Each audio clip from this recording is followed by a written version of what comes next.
এখন আমরা একটু পরে গরুর হাটে যাচ্ছি আর গরুর হাটে গিয়ে দেখবো যে এই গরুর সবচেয়ে মানে হাটের সবচেয়ে বড় গরুগুলো বের করার চেষ্টা করব। মানে হাটের সবচেয়ে বড় 3টা গরু আর হাটের সবচেয়ে ছোট 3টা গরু বের করার চেষ্টা করবো। তো চলেন বেশি দেরি না করে আমরা চলে যাই। গাইস দেখেন এই গরুটা কিন্তু হাটের সবচেয়ে বড় গরুর মধ্যে একটা। এটা সবচেয়ে বড় গরু কিনা এটা বোঝা যাচ্ছে না, কারণ হাটের মধ্যে অনেক গরু। এই গরুটার বিচিটাকে আমরা ধরতে পারি না, একটু চেষ্টা করে দেখি। তো এর জন্য সর্বপ্রথম আপনারা কি করবেন দেখেন, আদর করবেন।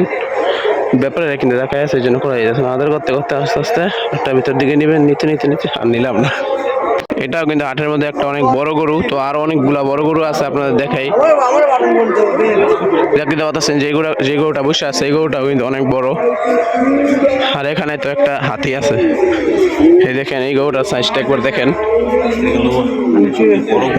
এটা কিন্তু হাটের সবচেয়ে বড় গরুর মধ্যেই একটা, মানে ধরতে গেলে এটা 1 নম্বর অবস্থান করতেছে। এই গরুটা 9 লাখ টাকা চাইছে ওরা, মানে বিক্রি করবো 9 লাখ টাকায়।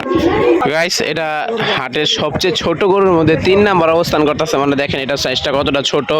তো এটার দাম কিন্তু বেশি না, এটার দাম 50,000 থেকে 60,000। তো চলেন আমরা 2 নম্বর ছোট গরুটা দেখি। তো গাইস এটা হলো হাটের সবচেয়ে ছোট 2 নম্বর গরু, মানে হাটের মধ্যে এটা 2 নম্বর অবস্থান করতেছে গরুদের মধ্যে ছোট। এই দেখেন এটার দাম কিন্তু এমন টাইপের হইব। তো চলেন আমরা 1 নম্বর সবচেয়ে ছোট গরুটি দেখি। তো গাইস আমরা হাটের সব থেকে ছোট গরু পাচ্ছি না। তো দেখেন এই ছাগলগুলাই দেখাইলে আমি, ছাগলগুলাই কিন্তু ছোট গরুর মধ্যেই পড়ে। তো গাইস দেখেন এখানকার পরিবেশটা কত সুন্দর। তো আমরা চলে যাচ্ছি বাসায়। গাইস দেখেন যাওয়ার সময় আমরা আবার একটা